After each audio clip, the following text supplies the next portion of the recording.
Welcome to the Practical Buddhist. Today's talk is about being clear on what's most important to you, why you are walking the path.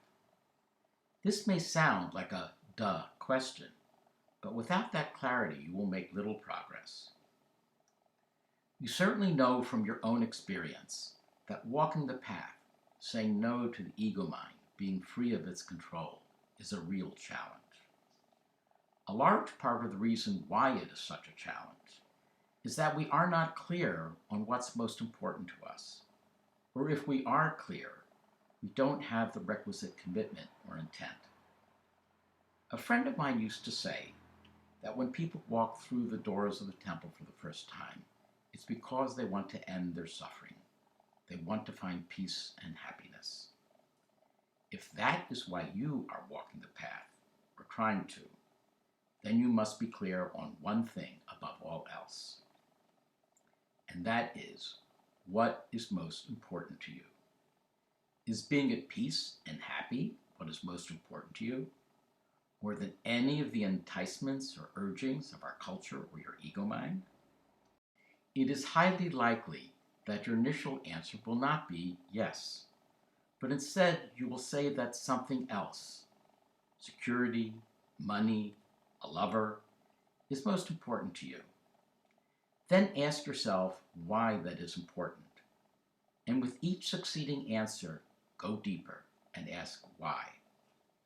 When you reach the base of your feelings, their core, you will find that what is most important to you is your peace and happiness. This is the inner truth for all human beings.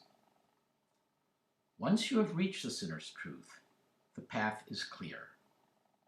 It's not giving free rein to your cravings and attachments. Instead, it means saying no to your ego mind, rejecting its guidance, and instead listening to your heart's guidance. There is no other way. The problem is that most people aren't ready to give up their cravings. They may want peace and happiness, but they also want to keep their desires. That's why I once wrote a post, do you really want to be at peace and happy? You cannot have your cake and eat it too. You cannot be at peace and happy if you are obsessing about the future rather than being present. You cannot be at peace and happy if you are caught in cravings. You cannot be at peace and happy if you have attachments. These are all ways in which your ego mind seeks to solve your problems. This is its guidance, but instead it produces suffering. It tries to attain security and happiness in a superficial way which gives you no peace. The result is frustration, and that is why you must reject the ego mind's guidance if you want to achieve peace and happiness. Being at peace and happy must also be more important to you than otherwise skillful desires, such as having good health.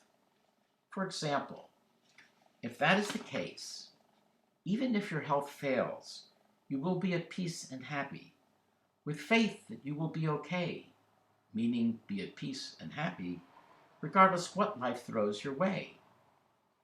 If this sounds circular, such is the nature of much Buddhist thought.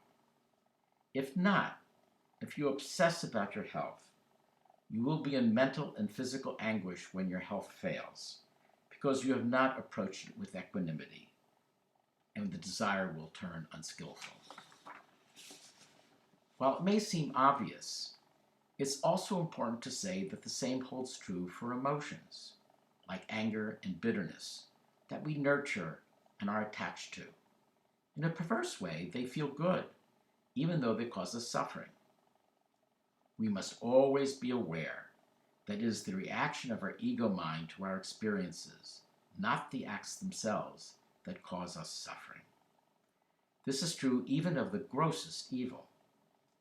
And so, while acknowledging the unkindness that we experience and the undeniable hurt, we need to find another way of addressing that experience, a way based on equanimity, free of emotion.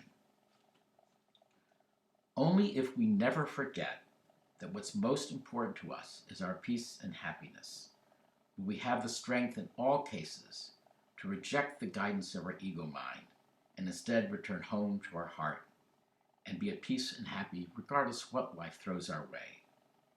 If our ego mind takes control, we will suffer. We will be lost. Because this is your only hope of withstanding the daily barrage of your ego mind, which is a not to be underestimated force, this truth must be at the forefront of your mind every day. It must be part of your meditation, and you must return to it throughout the day. It is your anchor. Equally important in rejecting the guidance of your ego mind, you must always be aware of the suffering caused by the feelings and perceptions of your ego mind. And so you also need to daily meditate on these truths. That cravings and attachments, your emotions, are a product of your ego mind, not your true self. That your emotions, judgments, cravings, and attachment cause you nothing but suffering. And so you must disown them. As the Buddha taught, if something causes you suffering, it is not you, it is not yours, it is not yourself, because yourself would not cause you suffering. Peace and happiness is your birthright. It is your true Buddha nature, your true self. Commit to allow nothing to disturb that peace and happiness. No more suffering. End of story. May experience peace and happiness.